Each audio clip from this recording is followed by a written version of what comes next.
सम्मानास्पद सभापति महोदय वरेण्य मंचासीन अतिथि वृंद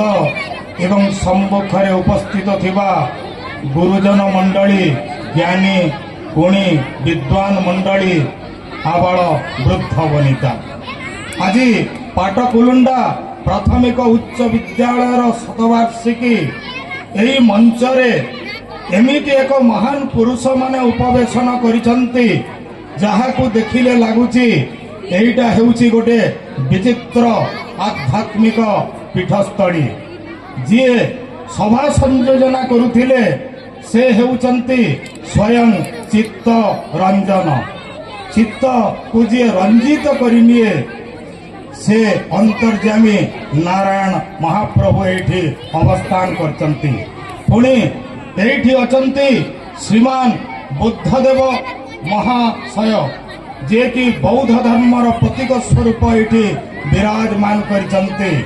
आमर आचार्य इंद्रभूति कहउचंती ज्ञान सिद्धि ग्रंथर मंगलाचरण रे प्रणिपत्य जगन्नाथम सर्वजिन परार्चितम सर्वबुद्धमय देवम व्यापिन गगनपमम से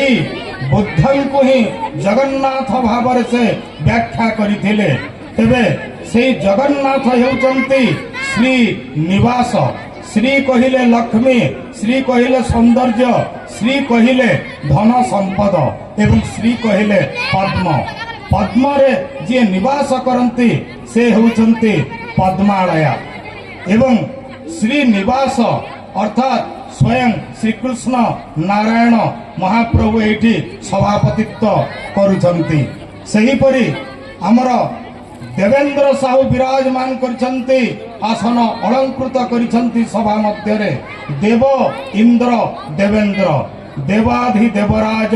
स्वर्गर सुधर्मा सभा जे सभापतित्व करती से देवेंद्र महोदय मध्य मर्त्यपुर को आगमन करि आसिचंती तापरे हमर किशोर बाबू हास्य कवि मध्य एठी विराजमान करचंती ए किशोर कहिले श्रीकृष्ण तेणु तो कवि सूर्य बलदेव रथ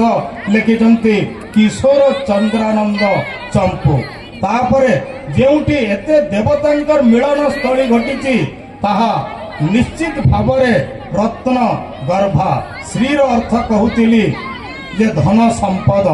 तो रत्न कुमार भोई महोदय मध्य सम्मानित अतिथि भावरे विराजमान करिसंती अतिरिक्त जिला शिक्षाधीश सेमानंक भितरे आज एई पाटकुलुंडा ग्राम मते वक्तव्य प्रदान करिवार सुयोग देउथिबारु मो निजको धन्य मने करूची एवं कृतज्ञता ज्ञापन करूची पिला माने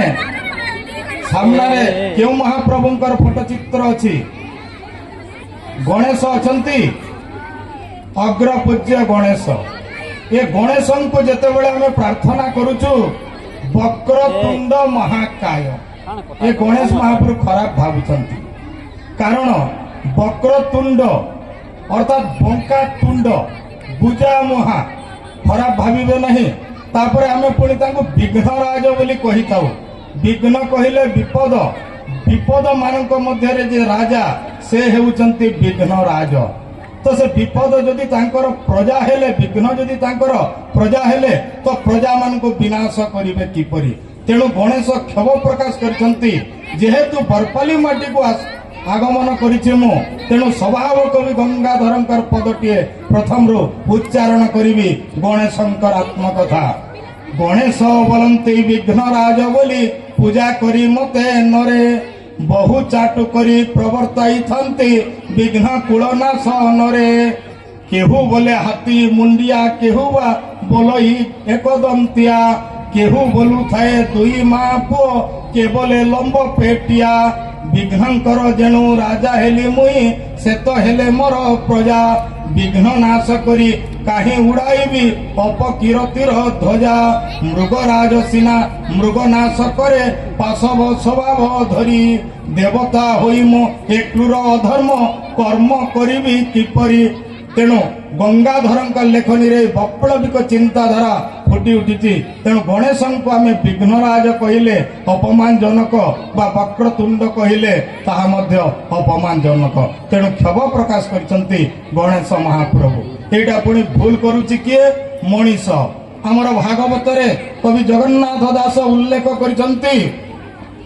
मनुष्य देहे दिव्य ज्ञान बोले हुटी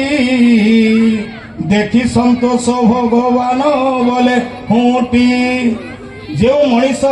बुद्धि विवेक एवं ज्ञान कौशलर अधिकारी जो मनीष दिव्य संपन्न गुणर अधिकारी से मनीष तैयारी कारखाना हेउची एई शिक्षानुष्ठान। जो शिक्षानुष्ठान आज पाटकुलुंडा ग्राम रे शतवार्षिक उत्सव पालन करुची से दीर्घ 100 वर्ष हैला ए मनीष तैयारी कारखाना रे मनीष को तैयारी करी आसीची। तेणु यही अनुष्ठान हेउची धन्य तार पटांतर नाही बा तुलना नाही। धन्य यही अनुष्ठान शिक्षा जगत रे 1 शताब्दी रे करी अछि पदार्पण। धन्य यही अनुष्ठान केते जे करिछि मनीष तैयारी देई से महत शिक्षा केते जे करिछि मनीष तैयारी देई से महत शिक्षा। किए से डाक्तर के इंजीनियर काहाकू जीवन दीक्षा किए से डाक्तर के इंजीनियर काहाकू जीवन दीक्षा। शिक्षक मंडली जेते कर्मचारी करिछि अन्न संस्थान शिक्षक मंडली जेते कर्मचारी करिछि अन्न संस्थान। धन्य यही अनुष्ठान धन्य यही अनुष्ठान शिक्षा जगत रे 1 शताब्दी रे करी अछि पदार्पण करी अछि पदार्पण। तेबे एही मनीष तैयारी